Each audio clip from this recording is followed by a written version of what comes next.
नमस्कार मित्रांनो, स्वागत आहे आपल्या महाराष्ट्र अपडेट या चॅनलमध्ये। मित्रांनो, महिलांसाठी खूप आनंदाची बातमी आहे। महाराष्ट्र शासनाने सशक्तीकरण परियोजना तब्बल 6,72,00,000 रुपये निधी मंजूर केला आहे। तर हा निधी कोणासाठी आहे, कोणाचा फायदा होणार आहे आणि GR मध्ये काय आहे महत्त्वाची माहिती संपूर्ण व्हिडिओ या आजच्या व्हिडिओमध्ये आपण बघूया। मित्रांनो, हा शासन निर्णय कार्यक्रमातून महाराष्ट्र शासनाकडून 21 मे 2026 रोजी हा GR जारी करण्यात आला। या शासन निर्णयामध्ये महिला किसान सशक्तीकरण परियोजना म्हणजे MKSP अंतर्गत अनुसूचित जाती TSP योजनेचा निधी वितरित करण्यात आला आहे। मित्रांनो, महिला विकास परियोजना म्हणजे ग्रामीण भागातील महिलांना शेतीमध्ये सशक्तीकरण सक्षम बनवण्यासाठी ही योजना आहे।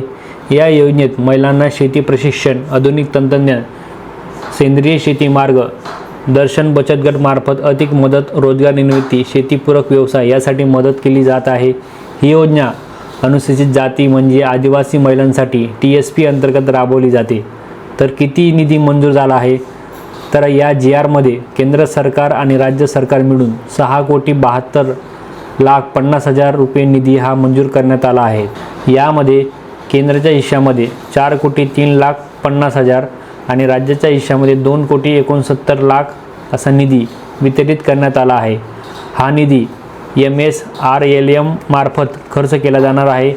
हा निधी महिला बचत गट, आदिवासी महिला शेतकरी, ग्रामीण भागातील महिला उद्योजक यांच्यामध्ये विविध उपकरणाचा मध्ये वापरला जाणार आहे।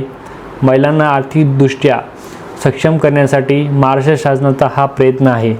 असे नवनवीन व्हिडिओ पाहण्यासाठी आपल्या चॅनल नक्की सबस्क्राईब करा, सपोर्ट करा आणि हा GR जर बघायचा असेल तर तुम्हाला www.maharashtraingovernment.com या संकेतस्थळावर जाऊन तुम्ही बघू शकता। चला भेटूया नेक्स्ट व्हिडिओमध्ये। तोपर्यंत जय हिंद, जय महाराष्ट्र।